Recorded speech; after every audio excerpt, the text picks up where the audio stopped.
el tema del acceso a la información. Claro. El acceso a la información hubiese permitido con mucha más facilidad y debiera permitir a diario, en cualquier momento, tener acceso a todos los contratos que tenga el Congreso de la República, por ejemplo. Porque el mismo ente que promulgó la ley no cumple con la ley. Internamente también se dan luchas. Nosotros tuvimos, en el primer año de gobierno, tuve la oportunidad de servirle al pueblo de Guatemala desde la vicepresidencia del Congreso y también tuvimos batallas internas. Ninette Montenegro fue mi compañera y a lo interno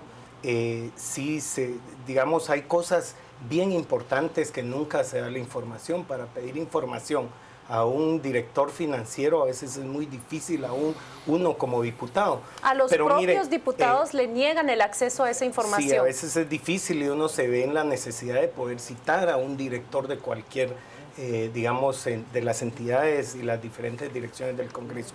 Bueno, ahí hay una contradicción de fondo, digamos, porque es evidente que hay una falta de autocompromiso, ¿sí? Ellos aprueban la ley específicamente y no la cumplen. O sea, lo que decía Manfredo en el segmento pasado, no es la primera vez que ha pasado, ha pasado reiteradas veces, incluso colegas periodistas de otros medios han sufrido esta lógica de que simplemente no entregan la información. Yo misma lo he sufrido. Ellos argumentan, digámosle, que ellos son dignatarios, porque uno va a la unidad de información pública y la encargada de la unidad de información pública le dice a uno, es que esa información no se entrega porque ellos son dignatarios y no pueden entregarla. Pero ahí hay un asunto, digamos, hay una perversión, hay una perversidad. Y lo que Manfredo decía al final de cuentas, que decía, estamos esperando porque se incumplió una orden, ojalá que eso se le pudiera dar seguimiento, porque el tema es que ellos son un organismo del Estado, pero son sujeto obligado. Y en la ley no existe una excepción para algún sujeto obligado, existe excepcionalidad para alguna información. Pero incluso la PDH, la Procuraduría de los Derechos Humanos, perdón, que es la autoridad reguladora, es sujeto obligado. Entonces, el Congreso no puede no entregar la información. Además, los argumentos utilizados por el presidente del Congreso hoy, que lo vimos en televisión. En el noticiero, que decía que no debía saber cuánta gente tenía contratada. Ya a esas alturas del partido, no se le puede llamar ignorancia, porque además no se puede ser ignorante ante la ley, pero ya rayan en lo absurdo, en lo ridículo. Sí, una cosa que se ha venido manejando mucho en el tema del Congreso y que hoy estamos viendo parte de lo malo de esa propuesta, es el poder que adquiere la dirección legislativa, o sea, la dirección administrativa legislativa. En su momento se planteó que era algo positivo, después del caso del doctor Meyer, porque había que separar la función legislativa de la función administrativa. Y es cuando el señor Luis Mijangos llega a hacerse cargo, ya desde algunos años, de esta función. Pero lo que termina sucediendo es que termina teniendo un poder casi absoluto sobre todo esto que estamos hablando y poco control de parte de los diputados en sí. ¿Dónde debe estar el balance entre que separemos lo administrativo de lo legislativo y quién mantiene la responsabilidad?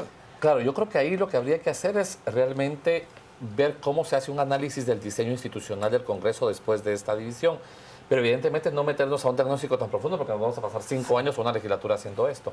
Aquí el tema en función de la ley es que la ley establece que hay la encargada de la unidad o encargado de la unidad de información pública, en este caso en el Congreso es la licenciada Celedón, si mal no estoy, no es la responsable última. Hay una responsabilidad que la ley otorga y es a la autoridad máxima.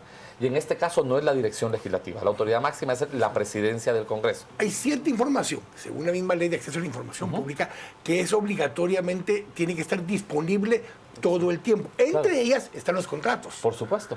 Y esos contratos no tendría que haber una necesidad de solicitar la información. No. Debiera estar publicada en la los nombres, los montos, ajá, automáticamente. Sí. No hay que solicitarla, debiera estar publicada en la página de internet, según lo que dice la ley. Claro, además además el Congreso tiene una doble obligación. Por supuesto. Porque todos los sujetos obligados están obligados a cumplir lo que establece el artículo 10.